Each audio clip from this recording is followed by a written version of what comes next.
I've been stuck driving in an endless highway tunnel for 10 hours.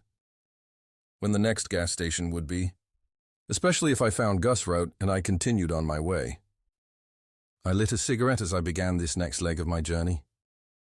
My mother would kill me for smoking in my car. She'd kill me for a lot of the shit I do when I take these trips. One thing I started to learn is that Nebraska is full of corn and wheat. In all directions, all I could see were miles and miles of farmland. Stalks waving in the wind like a sorry excuse for an ocean.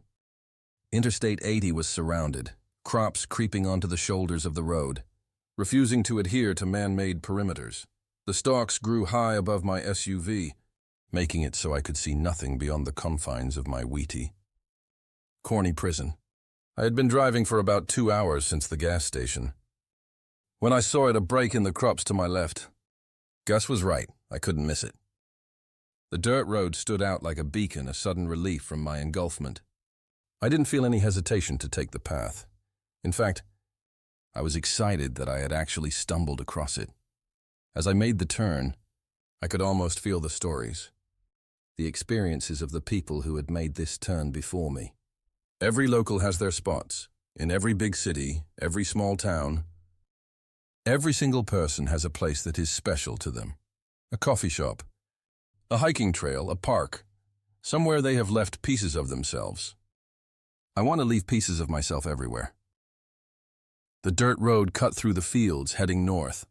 Far ahead of me, I could see a small range of peaks and hills, nothing compared to California's mountain ranges. But at least it wasn't flat, like everywhere else is out here. After driving through more and more miles of farmland, eventually I started to ascend. The road curved to my right at the base of the closest peak, turned from dirt into old battered pavement, and I began a twisty-turny ride up and up. As I got higher up the peak, I could see what Gus was talking about. The views were incredible.